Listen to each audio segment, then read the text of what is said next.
everybody. Welcome to the 2021 International eConference on Religious Trauma. My name is Dr. Darren Slade, and I'm the president of the Global Center for Religious Research, which is hosting this year's academic conference.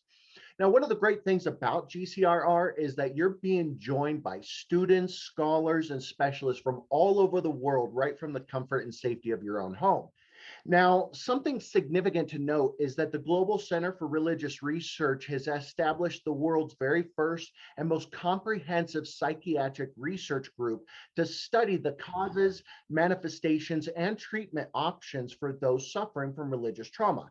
And GCRR has actually built a team of approximately 30 psychiatrists, therapists, sociologists, university professors, religion scholars, and PhD candidates from all over the world, all who specialize in the field of trauma research. Now, if you are a specialist and would like to join this international team, just reach out to GCRR through our website and we can give you more information there. But we do have to address one big problem, and that is in order for victims of religious trauma to receive help, we need to arrive at a place in our culture where religious trauma is accepted as a real condition. Unfortunately, the academic study of religious trauma remains in its infancy, especially when compared to other studies in mental health. And sadly, this means that there really are no exhaustive empirical studies to support what we've all experienced in the tens of thousands, which is that religious trauma exists and that it is a chronic problem within many religions. And as it stands, really only anecdotal case studies have been published so far, but nothing substantially empirical to actually prove it exists. So GCRR is intending to correct this gap of knowledge, and we would like to get your help with this. So we just recently set up a GoFundMe page in order to crowdsource the world's very first comprehensive empirical study on religious trauma. We want to conduct a massive sociological study on those traumatized by religion in the hopes of providing the foundational data necessary to educate and hopefully prevent religious trauma from occurring in the future. And you may be asking, why are we crowdsourcing this on GoFundMe? The sad fact is that all federal funding for mental health research has come to a screeching halt. And so we have to turn to the public for help right now. So rest assured, any and all donations that you give to this would go exclusively just to funding this study, and any amount that you could give would be extremely helpful. All you have to do is go to gofundme.com and then look for the religious trauma sociological study. And at the very least, please share this GoFundMe page across all your social media platforms so we can get the word out about this very important research project. And with that said, I have the distinct pleasure of being able to introduce to you a good friend of mine and our next presenter. Brian McLaren did a video for this conference entitled Faith, Doubt, and Gatekeeper Trauma. And if you don't know, Brian McLaren is an author, a speaker, activist, and a public theologian. He's a former college English professor and a pastor. He is a passionate advocate for what he's dubbed a new kind of Christianity, which is basically a more generous approach to faith that attempts to work with people of all faith traditions for the common good. He is a faculty member of the Living School and podcaster Worth Learning How to See, which are part of the Center for Action and Contemplation. He's also an Auburn Senior Fellow and works closely with the Wild Goose Festival, the Fair Food Program, the Vote Common Good, and Progressive Christianity. His recent projects include an illustrated children's book, which is for all ages, called Corey and the Seventh Story, which, by the way, I highly recommend, especially if you do have kids. My little daughter loves that book. And a book called The Galapagos Islands, A Spiritual Journey. His newest book just released, and it's called Faith After Doubt, which is linked on the event webpage if you're interested. And he has another book coming out called Do I Stay Christian, which will be available in spring 2022. Hello, friends. My name is Brian McLaren. It's a real pleasure to be with the Global Center for Religious Research, and I'm grateful to Dr. Darren Slade for the invitation to be part of this consideration of religious trauma. I'd like to talk about faith, doubt, and gatekeeper trauma, and I'll be drawing from my most recent book, Faith After Doubt. Before I get started, I just want to say that I speak to you from this place on the continent of Turtle Island. The part of Florida where I live is Southwest Florida, and I honor the original peoples of this land and the lives they lived here for thousands of years. The Paleo Indians, whose names we do not know, the Muspa, the Calusa, the Tequesta, the Ais, along with the Miccosukee and Seminole and their subtribes, alliances, and relatives. I lament the injustice done to the original inhabitants of this land by Spanish and American colonizers, and I lament all injustice that humans have done on this land in the centuries since to this very day. I honor the struggle of all people seeking justice and peace, and I seek the courage and wisdom to heal the wounds of the past and build a better future story with all my neighbors and fellow creatures together. I also honor the beauty of this land where I live, the streams, rivers, estuaries, mangrove forests, and shorelines that connect one region to another, and for all the beautiful creatures that surround me. I lament how many species in my region have been pushed toward extinction, and I desire to protect all living creatures, from the manatee to the snake-tailed dragonfly, from the scrub jay to the indigo snake, from the gopher tortoise to the Florida panther. And so we all, from our different ancestral lands and watersheds, honor our local homelands and the stories they contain. And we pray that justice and peace will grow even through our time together today.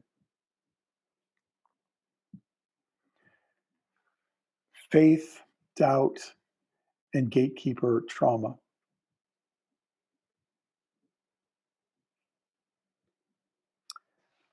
I'd like to start by describing the relationship between faith and doubt in a four-stage process. This is at the core of my most recent book.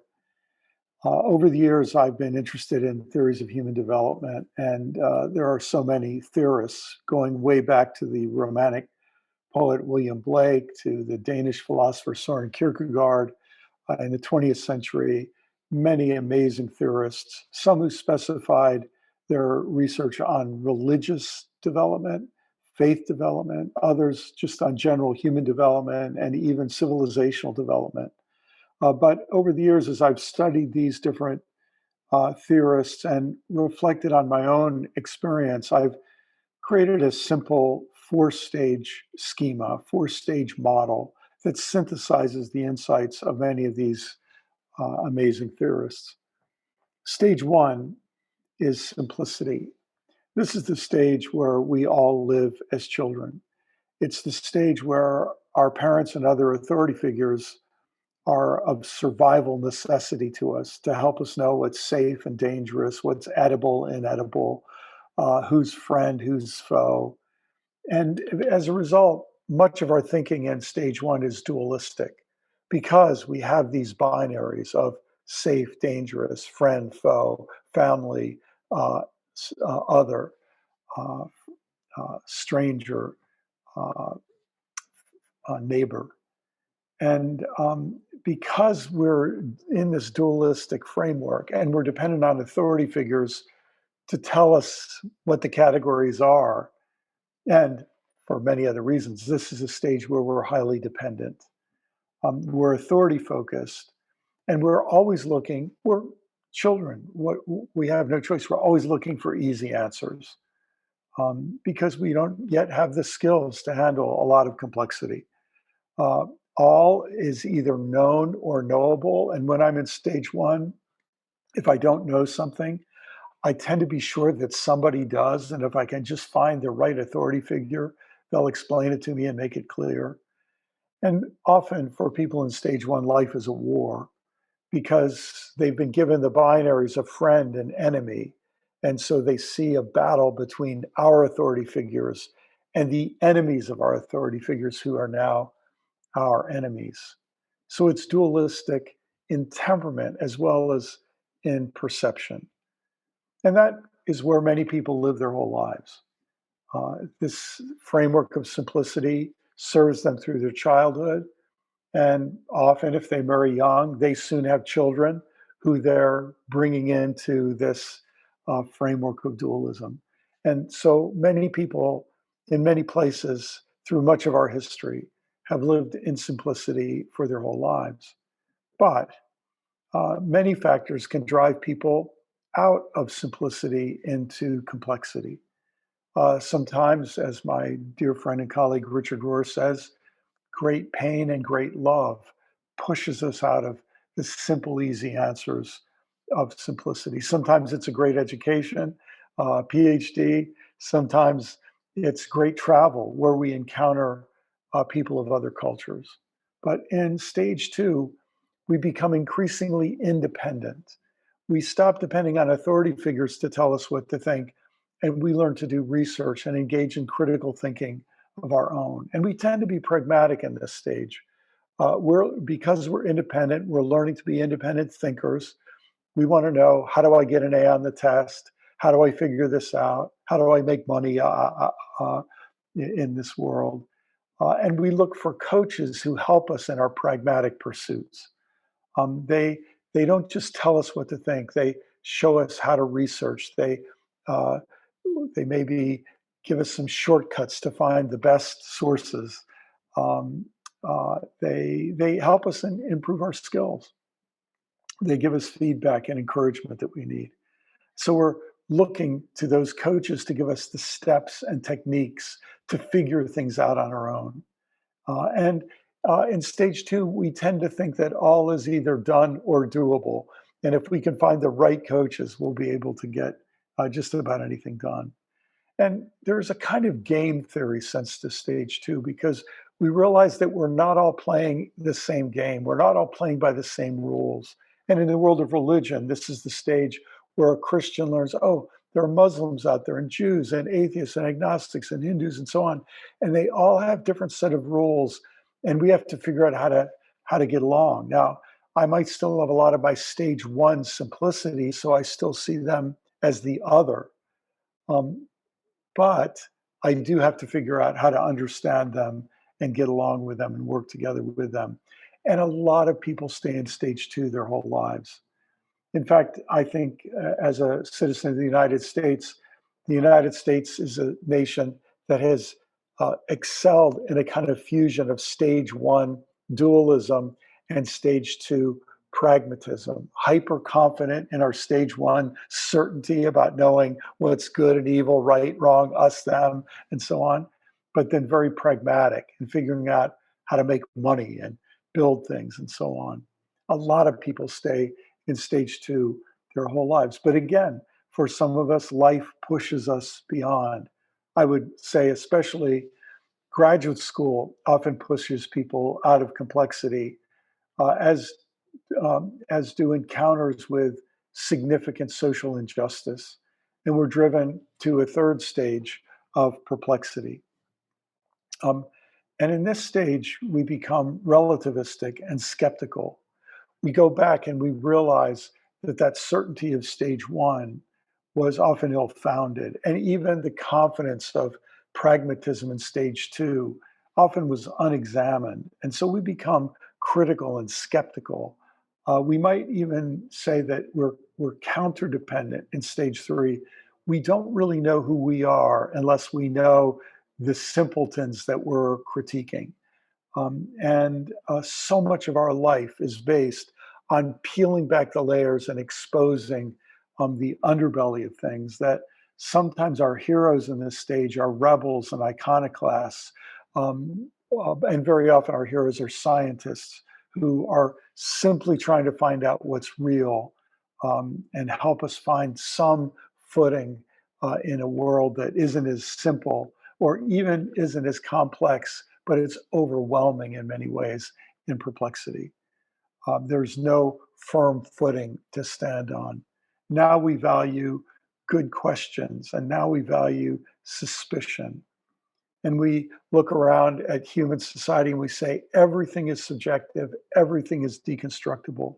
And so life in stage three is either a protest or a quest.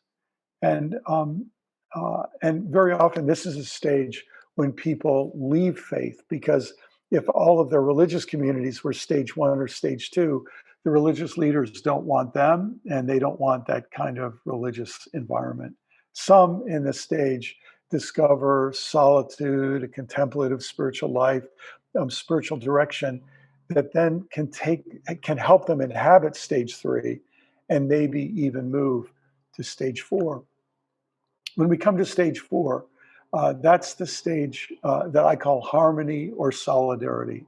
It's a stage of integral thinking, of non-dual thinking, of not seeing the world only in terms of two and not seeing it in terms of only one, but seeing that multiplicity can exist within larger unities.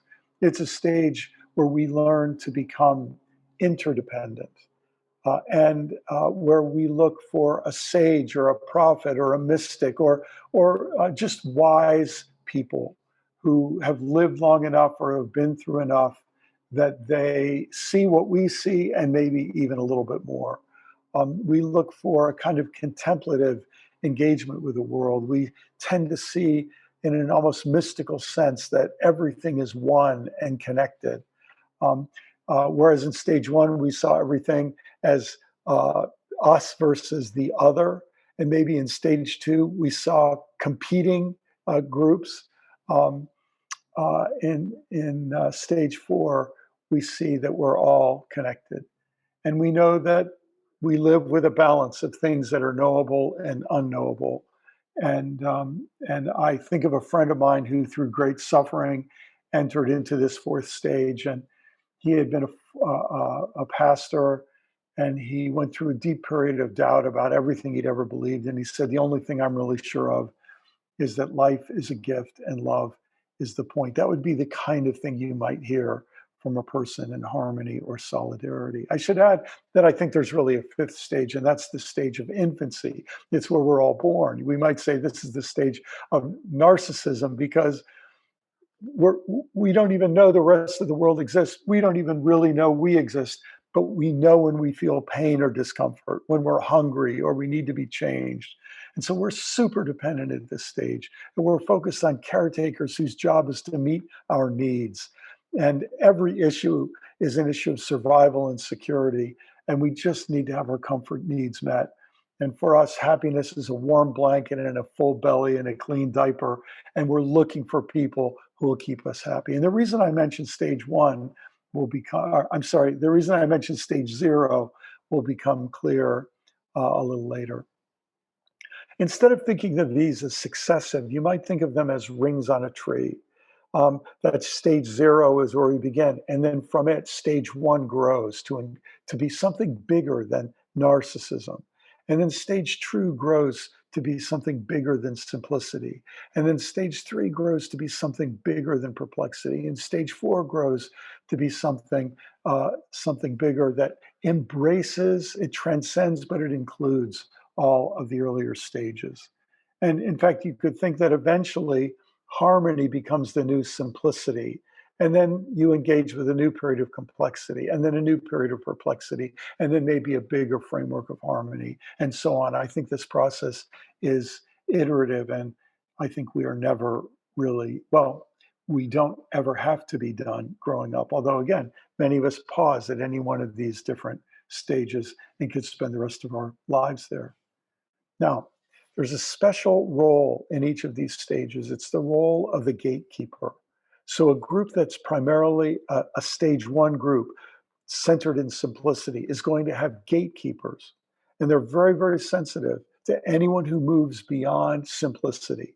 And in fact, they're the ones who are trying to make sure that the people in stage 0 are worthy of being welcomed into the the stage of simplicity. They have an important role, gatekeepers do. And there are gatekeepers in each of the stages, because groups very often center in one or maybe 2 of these stages. So a gatekeeper is one who controls access to a space with the power of inclusion, rejection, warning, rewarding and punishing, and expulsion. They make sure that you're a member in good standing of the group in the stage that group inhabits. Now, gatekeepers can also be great causes of trauma. And again, I'm going to talk about the negative sides of gatekeepers, but let's just talk about one positive example. Um, in a hospital, you need gatekeepers to make sure that the nurses and the doctors are actually trained and are actually good at their work. Otherwise, your organization will do great harm. You welcome all kinds of sick people in, but you don't welcome just anybody to be a doctor or a nurse. And that might give you an understanding that gatekeepers have a valid function, but they often become causes of religious trauma. Because so many groups are, so many religious groups inhabit stage one simplicity. Their primary focus is moralism, who's good, who's bad. In many ways, they offer wonderful benefits, but those benefits are only there for the people who live by the rules of that group. And so the gatekeepers have power to include and exclude. And those who are included, they have power to threaten with punishment and punish. And one of the most severe punishments is exclusion from the group. And of course, they reward good behavior. And very often, gatekeepers reward members who will help them do the gatekeeping. So gatekeepers have great power. But you can imagine trauma happening uh, for someone who grows up in simplicity, as I did, as a fundamentalist Christian background. And as a sincere young kid, I thought evolution was really interesting. But my faith community did not accept evolution. They were biblical literalists. And so I remember in a Sunday school class when I raised my hand and must have asked a question, what about evolution? Maybe we were reading the Genesis story in the Bible. And my teacher said, oh, you have to choose. You either believe in God or evolution. And he didn't make an explicit threat. But I remember thinking, I'm going to be in trouble here. And I remember thinking, 4 or 5 years from now, I'll be old enough, I'll be out of here. Um, and uh, and so I wasn't traumatized. I just thought in my mind, oh, um, I, this isn't a community I really care that much about that I really want to stay in. Of course, I had some religious experiences later that changed the course of my life in that regard. But at that time, it wasn't that big a deal. But you imagine someone who grows up in a stage one community that is gay and is coming to an awareness of being gay, with the awareness that if you're gay, you will be stigmatized and excluded from your community. Imagine and many people don't have to imagine it, they've experienced it. Or imagine being a young woman who's very bright and has a deep spiritual